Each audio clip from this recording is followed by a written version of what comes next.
morning, everybody. My name is Karla, and you have reached my FlossTube channel, KarlaBeingCrafty, where I talk about mostly cross stitch, but also some other crafts that I am involved in, and a little bit of my life thrown in. Today is Sunday, February 9th, and it is my 32nd FlossTube video. For anybody who is just finding me for the first time, welcome. I'm so glad to have you here, and I hope that you enjoy spending a little bit of time with me and that you like it enough to subscribe and push the like button and send me a comment, because I love those. For all of my returning subscribers, welcome back. I'm so glad that you are here, that we can spend this time together. There's getting to be more of you each week, which is really nice to see. I'm very happy that people are subscribing, and I'm climbing up those ranks there. So anyway, let's get started. As I said, it is Sunday, February 9th. It is a kind of gray, rainy day here in Southern California. Our weather this winter has been extremely odd. It got kind of cold for us. Like down in the 40s at night, and 50s, low 60s during the day. And then we had a couple days where it was like back up to 80, which is crazy. You're all used to wearing sweaters and all the, and boots and stuff like that, and then all of a sudden it's hot again. Then it dropped down again, and now it's raining today. So I actually really love rainy weather, so I kind of hope it stays rainy all day. I don't know if it will. But that's how it is right now. But anyway, let's see, life update. Not that much is happening. I mean, I'm doing all my art stuff, as you guys know, because I talked to you about it. I went to go see my mom yesterday. She finished a project, which I'll show you. So she needed my help to put another project in her hoop for her. She can't manipulate the fabric that well to get it in the hoop. It's a little bit hard for her to do. So I go over there, and I actually set up two projects for her so she can alternate between them. As I have mentioned before, I got her probably 6 or 7, I think, like little Riolas kits, like the Happy Bee kits they're all done on 10 count aida. So that's her preferred fabric, is 10 or 11 count. And they come with the wool acrylic threads wrapped on the card, like all Riola's kits do. And it's just perfect for her, because her hardest thing is like picking the colors and all that kind of stuff. And when it's all laid out for her in a kit, she really just can get in there and stitch. And she likes the way that the patterns are laid out. They're easy for her to read. So anyway, she's done one of them so far, which is the one I'll show you, but she really likes them. But when I was over yesterday setting them up for her, I brought that gold piece of fabric that I had dyed for her, because she was going to use it for this other pattern, which was a DMC free pattern. And as we started like setting it up and she was looking at it, she wasn't really comfortable. The pattern was just a little bit harder to read, I guess. The flamingo that I showed you before was also a DMC pattern, and in that one it was a colored pattern, but the symbols were also on the colored chart. And this hibiscus pattern that she was going to do was 2 separate charts. It was like a colored chart, and then it was a chart with symbols. And when she was looking at the colored chart, the way it prints and everything, it was hard to see the distinctions in the colors. And then the printed one was pretty small, and it also was using very kind of similar looking symbols. And as we were looking at it together, she was kind of like, I just don't think I'm going to be comfortable doing this. Which she was kind of bummed out about, because she really liked the fabric that I dyed for her. And I was like, Mom, you can use this colored fabric on these Riolas kits. And, it had never dawned on her that that was like a doable thing. So we pulled out all the Riolas kits that I got her, and some of the fabric that I had already dyed for her along with the gold. And she was looking at them and going, hey, wait, this one would look really good on this fabric, and this one would. So we kind of got some ideas for that in mind, and I ended up putting the gold fabric in a hoop for her, because she's going to use that for one of the patterns that I got her. That's like this little black and white kitten. So anyway, so I spent some time with her yesterday doing all that stitchy stuff. I gave her a couple of my needle minders. I gave her, to be honest, sort of like the reject ones that were of my first iteration, which are maybe not the ones that I like the best now, that that I think would do well in my shop. So, but I gave her two, and the whole idea of putting the resin piece on the back magnet as well worked really well for her. She could actually manipulate them on and off, which with the regular just magnets on the back she can't grip them, and it's hard for her to slide them, and if she slides them then they fall, and you know, she loses them, they fall on the floor, whatever. But with the little magnet handles that I'm doing, she's able to manipulate them. So that was a good test subject for me to give them to my mom. So that kind of leads me into the whole Etsy shop update. I'm still chugging along on it. I haven't, you know, opened it yet, but I got mailing supplies last week, and I've got more ideas brewing, and the failure coaster that I showed last week, a lot of people commented on it and said it was really pretty, and they actually liked it. And while I don't think that I would sell that kind of thing, because it is a failure coaster, it did give me some ideas of some stuff that I could do to maybe embed resin pieces in other resin pieces. And so I've got my ideas brewing, and yeah, it's all really exciting. So that's chugging along, and it will happen sooner rather than later. Let's put it that way. But I thought it would be fun to show you guys the unmolding of a couple pieces, so you can be surprised along with me and see, you know, what something looks like when I unmold it. One of the things that I think that I'm kind of deciding on developing, whatever, is how, when I do the needle minders, that I'm actually going, when I'm creating them now, I'm going to try and kind of have a color scheme. In other words, the ones I did yesterday or this week, that these that I'm unmolding, would go in my shop as purple ones, because they still have the orts in the front, but all of the glitters and flakies and all the stuff that I put in it, I used purple glitters and stuff, because I thought that would make it easier to categorize them. Oops, hold on just a second. That would make it easier to categorize them, easier to sell, you know.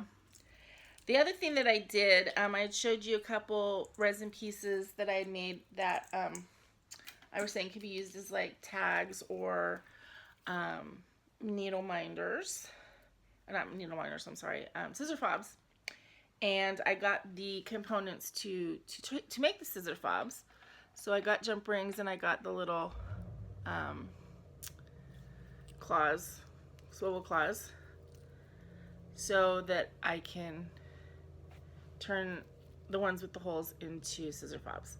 And I think I made a couple other pieces that are like not solid, but like don't have stuff embedded in them, that they're just like glittery pieces, and I think I'm going to attach a second piece onto these to make them just a little bit more interesting. But yeah, I think that's something that I'm going to sell as well, is scissor fobs. Okay, so let's unmold. This is a coaster size piece. Now I started experimented with putting some color in the resin for like the bottom layer. So we'll see. So this is a silicone mold. This could turn out and look really awful. I have no idea, but I'm unmolding it. And this is a button one that I did. What do you guys think? I do have a couple bubbles there, but it doesn't really bother me. I think it still looks really kind of pretty. And I think that would be a really pretty coaster. So now I just have to kind of file down the edge back here and add my little rubber feet. And I think that is something that I could happily sell.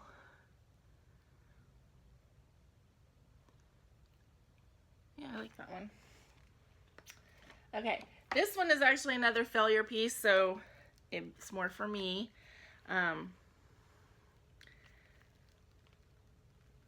Oh no, it doesn't. Yeah, it is. Okay. But I wanted to see what it would look like with the color behind it. And so you can see all of these pieces were ones that I did that didn't quite work. But I think it's pretty.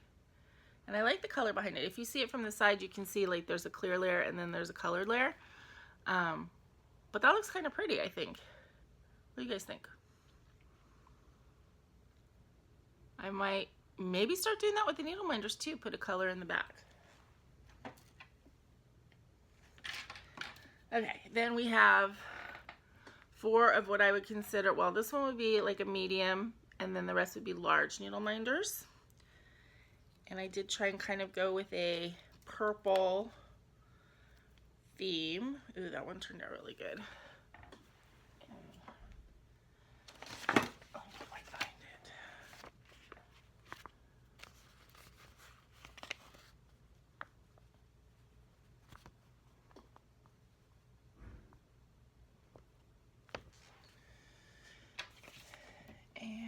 Do one more, maybe the round one. Oops.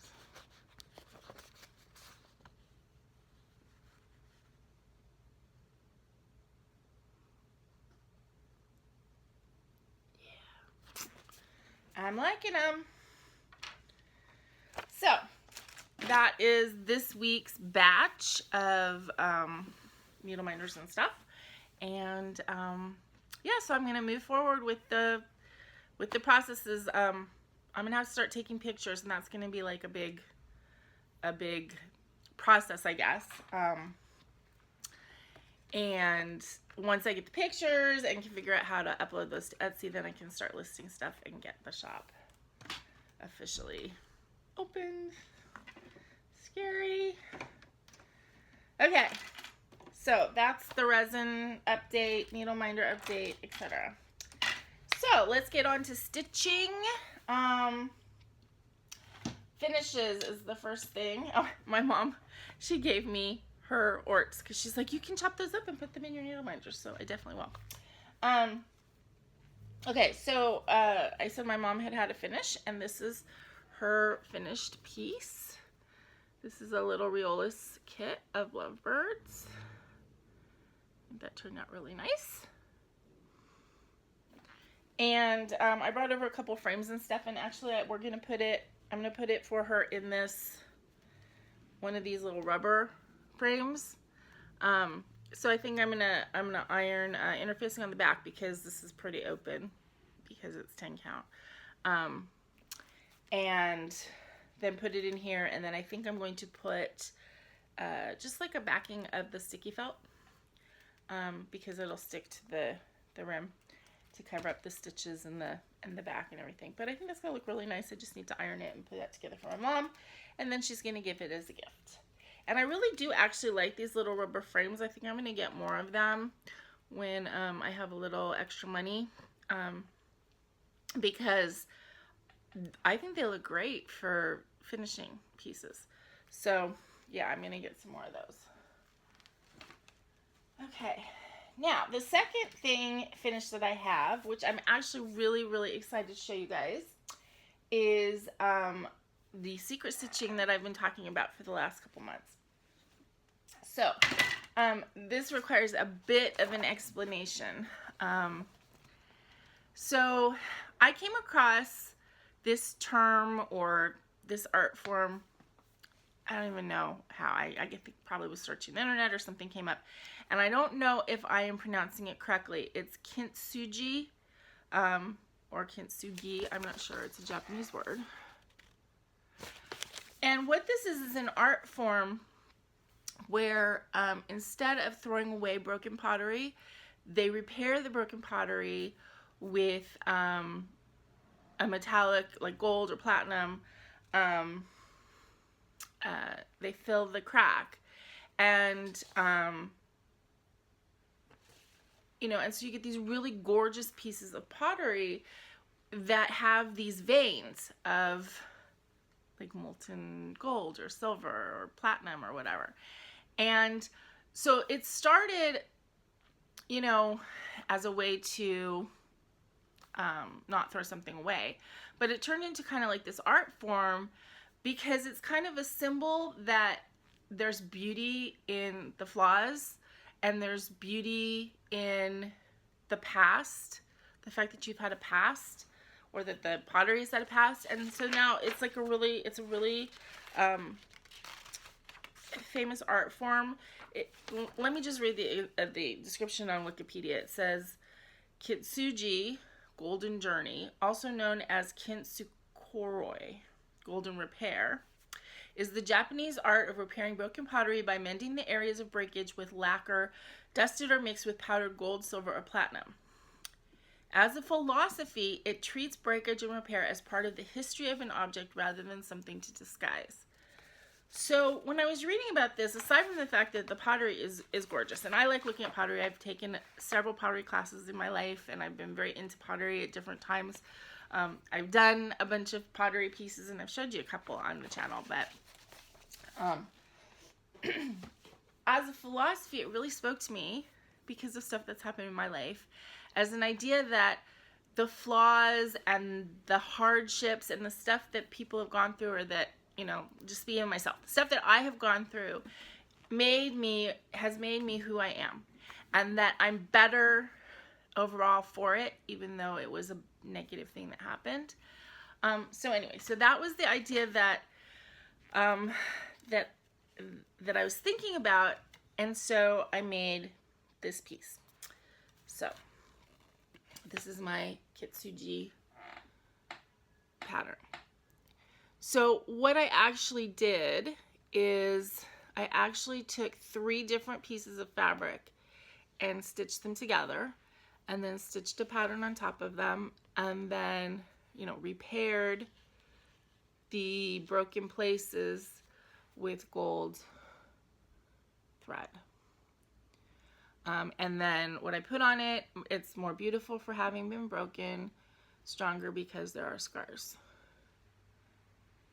And I really like it.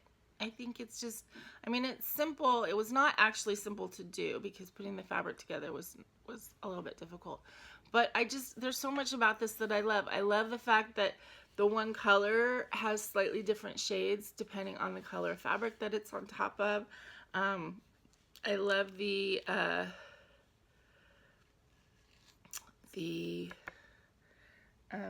losing my words. The gold that I used, I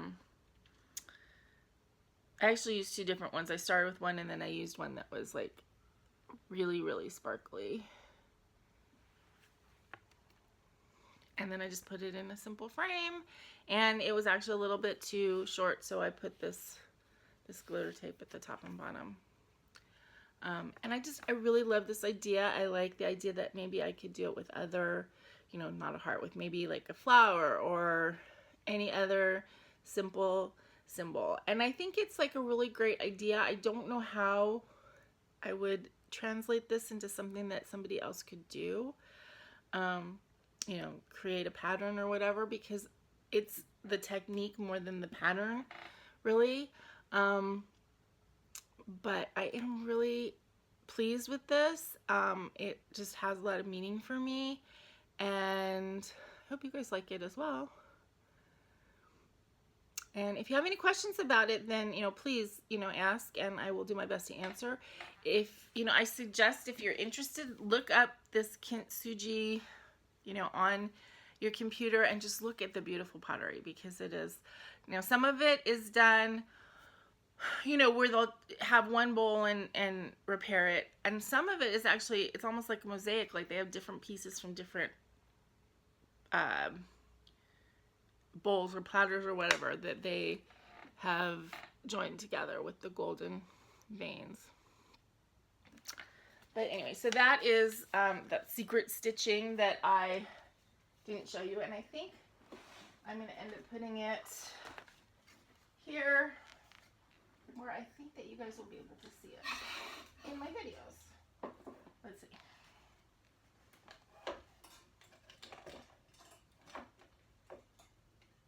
Does it show up? It does, but then you can't see it over this. There. That's not bad. My shoulder will get in the way, but anyway, so that was my finish that I did at the beginning of the week that I finished that. Okay, new starts. I started the April year celebrations.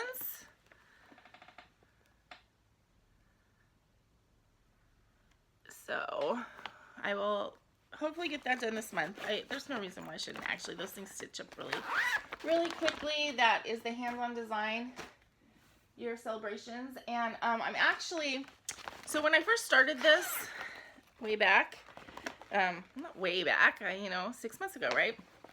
I had 2 pieces of fabric and I cut each piece into 6 pieces so that I would have these little squares of fabric. And I had 2 colors. I had Arctic and Alchemy. And Alchemy was a little bit grayer and Arctic is just a little bit bluer. So I figured that I started doing this in October. So I figured that October through February, or no, through March, I would do in the slightly grayer color, and then because it's going, fall into winter, and then April through September, I would do in the slightly bluer color, because we're spring and summer. So I've hit the blue color, and since they're not really up at the same time, it doesn't really make that much difference anyway, but I have hit my second color of Lugana. So that was the start that I had this week. And then as far as whips, I worked on 3 of my projects. I worked on the Star Trek casts.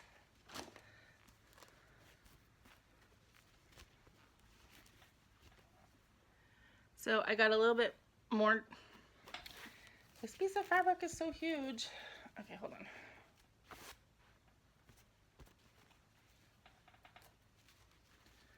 Okay, I got a little bit more done down here, which is where it's gonna say the original series, and then I worked on, I think this is Sulu, and a little bit on Ohura.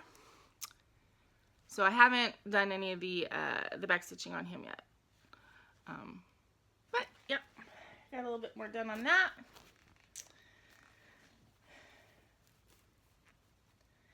My projects are all so, like, eclectic, aren't they? And I don't mind that. I like it.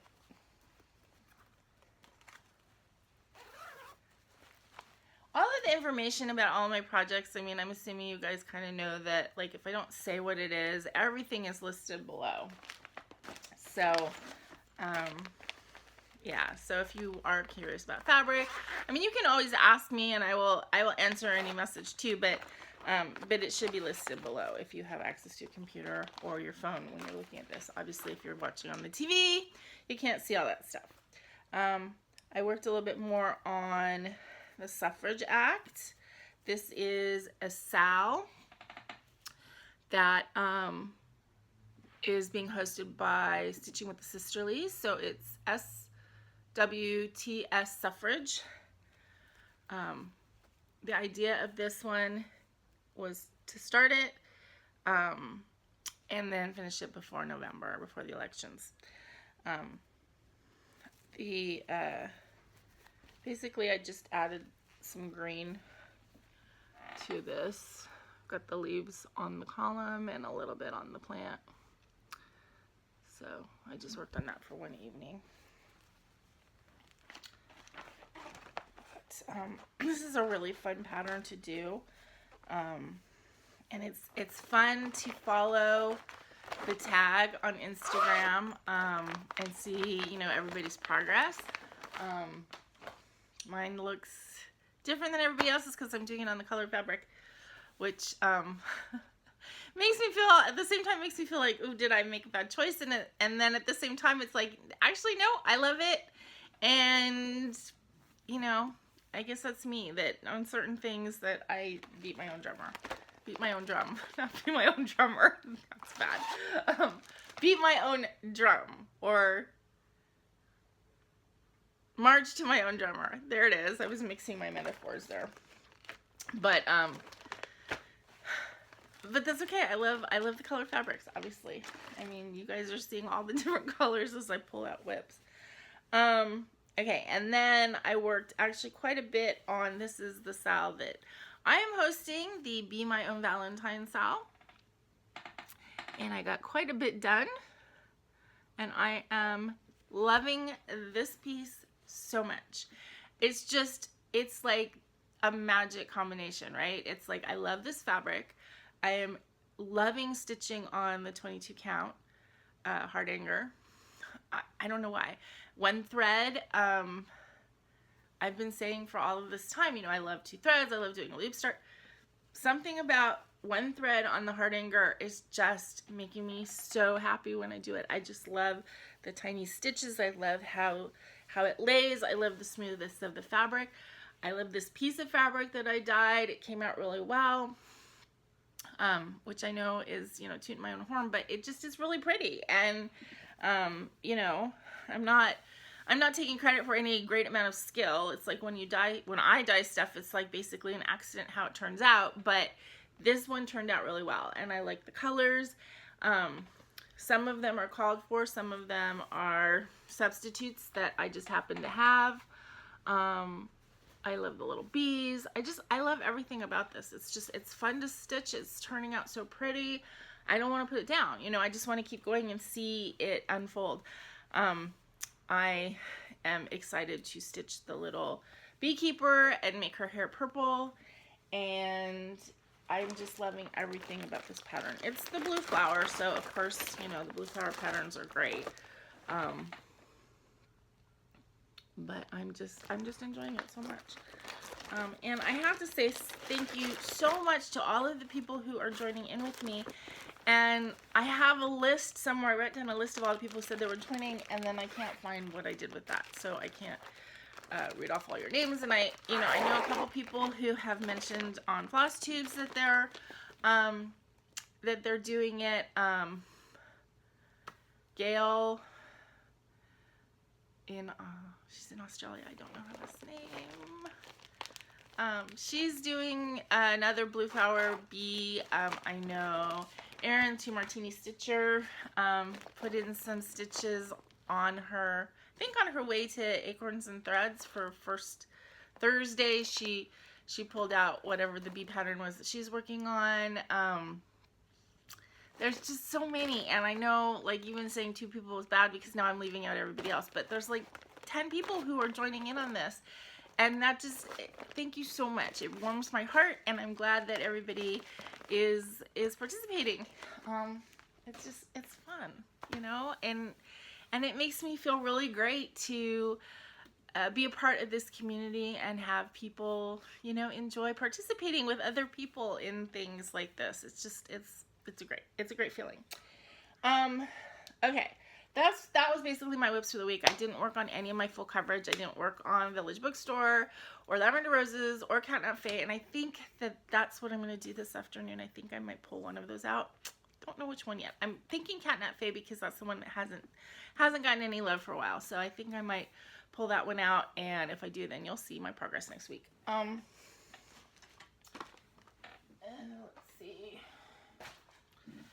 Okay, so haul and plans is usually the next part of my videos. Most of my, you know, purchases in the last couple weeks have gone towards more like supply stuff for the resin and the Etsy shop and mailing supplies, that kind of thing. So I didn't, you know, I haven't purchased any cross stitch stuff really. Actually, I did order a pattern that's coming because it was on sale, and because I got one of the Songbird's Garden. I think I got Joy, but I don't have it yet, so I'll show you that next week, even though you guys know. I love all of those patterns.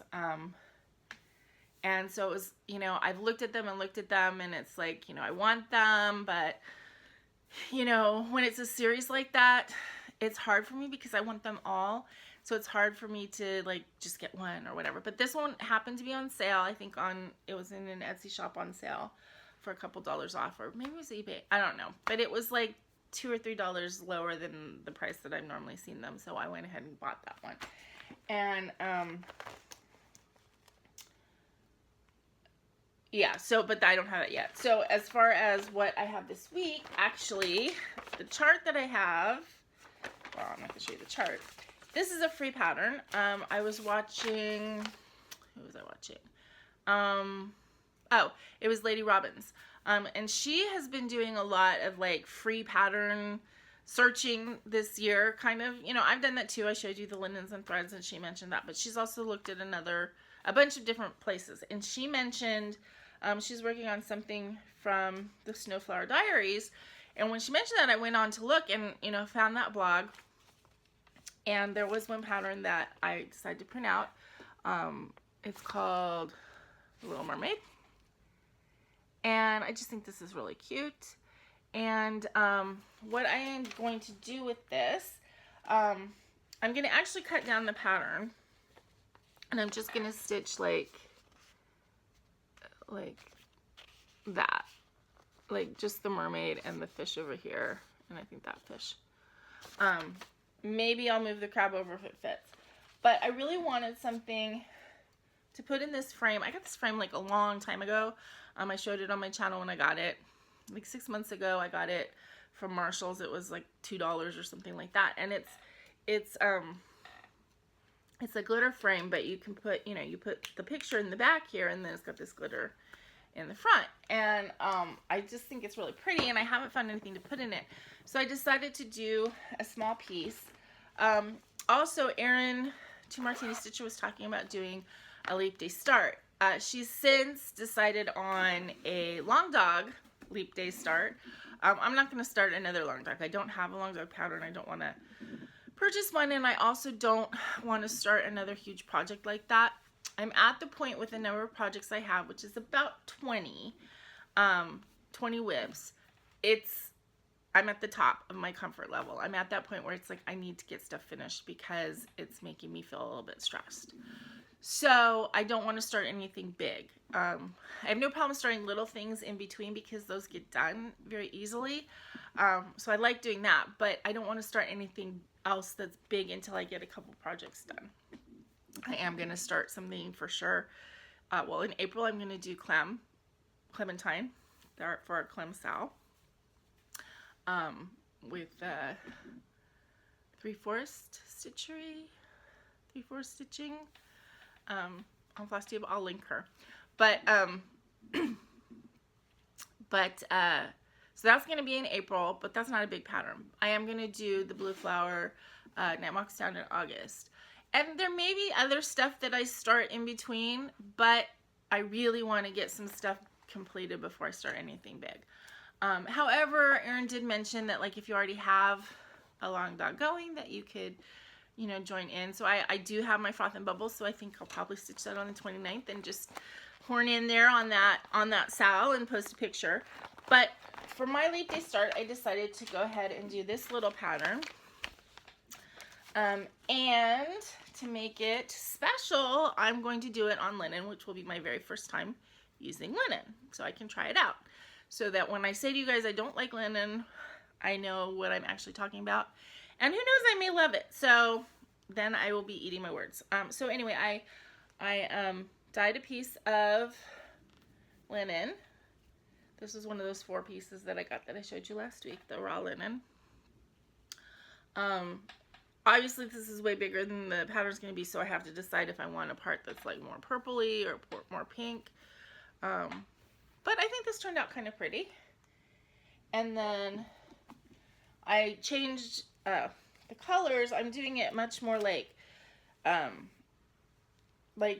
fish and her tail and stuff. I'm going to do more in a red, orange, pinky sort of palette. So that's what I'm going to do for my Leap Day start, because it won't really take that long to finish that. And then I'm also going to work on my Froth and Bubble on Leap Day to join in with the Long Dog Leap Day sound. So I will be trying linen, and then I was thinking about it. It's like, what else do I have to do to try that I've never done before as far as cross stitching? And the two things that immediately came to mind are stitching on black fabric. So I have stitched on black perforated paper, and it's challenging. I love the way stuff looks stitched on black. I mean, especially like really bright colors. I just love how that looks. I'm so drawn to it. And I'm so, not afraid, that's not the right word, but I don't know. I have a feeling that stitching on black was going to be really difficult for me. However, I was looking on, I think 123 Stitch yesterday. I just went on there. Actually, I was looking for more little Realist patterns for my mom, and I didn't purchase anything. But while I was looking at Realist, I realized that there are lots of actually Realist kits that are on black. And I like Realist, so I have, you know, good feelings about that company. And they have some kits that are like on 14 count, so, you know, I think that would be easier. So I may get a Realist kit on black fabric just so that I can try that out and, you know, have another experience. And then the other thing that I have not done yet that I really want to do is I want to do a project with silks. I'm so like intrigued every time I watched like Joyfield Stitcher and Jan Hicks. They all talk about Mississauga silks, and I've gone, of course, on Etsy and looked at them, and they're beautiful, and I really want to buy some. But they're a little bit out of my budget right now, and I need to find, you know, the pattern for them. But that is something that I want to do, is eventually I want to do a project using silks. I did do the Lion of Judah, that was silk thread. So I did do the, you know, a tiny little bit of stitching using silks, and it was really nice, but it was also needlepoint. So that's different because it's just a different feel. It's the, you know, you're doing it on canvas that's stiff.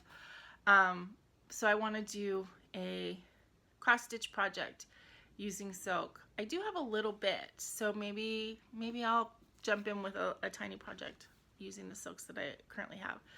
But the ones I have are more like subdued colors, and I just love all the vibrancy that I see in like the Mississauga silks that other people show. So that's, you know, the two things that are on my try that this year sometime project thing is stitching with silk and stitching on black. So I think that that's going to do it for me this week, you guys. I hope you all have a wonderful week. Let's see.